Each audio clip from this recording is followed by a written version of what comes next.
The programming that gives us our basic behaviors, which I said was from, actually it starts before birth, last trimester of pregnancy, the fetus is already downloading a behavior because it's responding to the mother.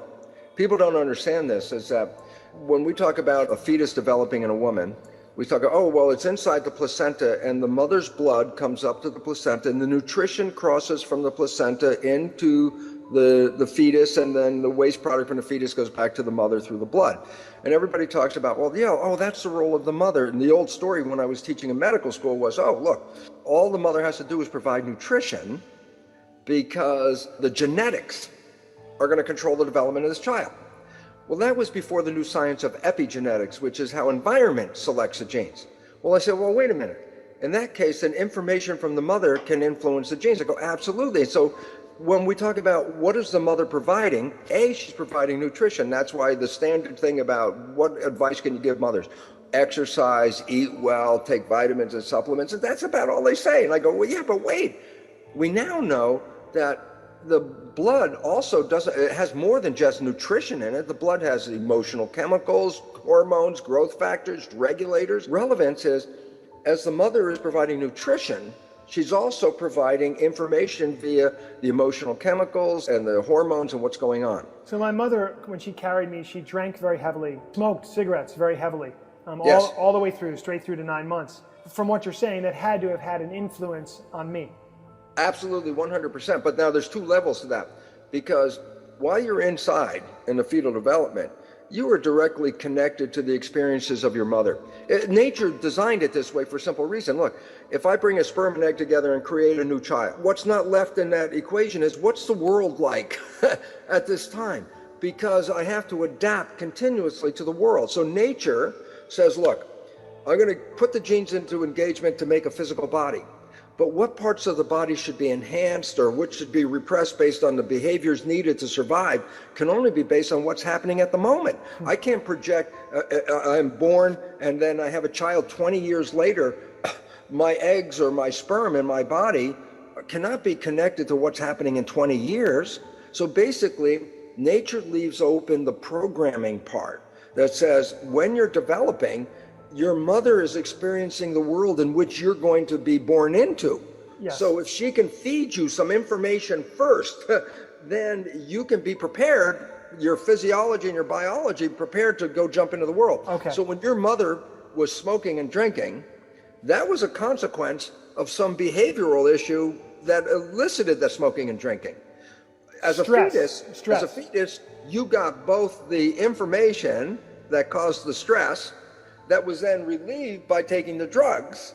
And so you were programmed with what? When this stress comes up, take a drug. That's amazing. Before you're even born. So that pre-programming is an unfortunate situation because that was put into the system without you consciously being involved. Again, your consciousness wasn't going to be really involved until about age 7. Everything up to that point is a program. We have been, as a group, as a population, have been programmed with the belief that genes control our development. And therefore, by definition, when I was teaching that in medical school, because that's what we used to believe, what was I teaching? I was teaching, well, look, you're a victim of your heredity for this simple reason. You didn't pick the genes you came with, as far as we know. If you don't like the traits and characteristics, you can't change the genes. And then we tell the doctors, that's what I was teaching, who then tell the patients, look, it's not in your control. It's genetics, and genes turn on and genes turn off, and they regulate you. Well, first of all, that's completely false. Genes have no on and off. This is the biggest error because you say, well, the gene controls. I said, well, how does a gene control? It turns on. I go, no, a gene is a blueprint. It's exactly what it is. No, don't go any farther than that. It's a blueprint to make the protein building blocks of the body. I go, why is it relevant? I say, look, go into an architect's office. She's working on a blueprint. You say, is your blueprint on or off?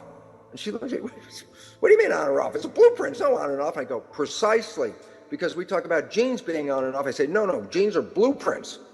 Somebody has to read the gene and engage the gene. The gene doesn't do it. So all of a sudden, the fact that we had said genes control things, this is a total false understanding. The genes respond to environmental signals. And that's what allows an organism to stay alive, because as the environment changes, it adjusts the genetics of the individual so that they stay lockstep with the environment. Okay. Okay? So people who say that, my goodness, I've got a lot of alcoholism in my family, or, this addictive pattern or that addictive pattern. I'm a sitting duck for addiction because I have the genetic makeup of people coming down from people who are themselves struggling with addiction. What do you say? Well, it's not the genetic makeup, you have the genetic programming, okay? The programming is which genes are going to be engaged. So basically, when an organism responds to the environment, it takes in information from the environment and adjusts its biology to fit the environment. So the genes didn't make any decision in that. It was basically a response to the environment. But I learn responses to the environment. So if my mother has a behavior that's repetitious, remember, I'm the fetus inside that mother. Her blood is constantly passing through me. If she has a repetition in her behavior, I chemically can read that as a fetus. I can tell when she's stressed, when she's happy, what's going on. If she is repeating a behavior, and that's the thing, repetition, habituation, then the fetus learns pattern. If it's just a one-time shot, the fetus is like, well, I don't know what the heck that was all about. But if it repeats, the fetus learns a program. The program then controls the genes. So when you were born, you were programmed. And if you don't do anything, you will be the program. If you just were programmed and you don't make an effort to change the program, you will automatically continue the programming.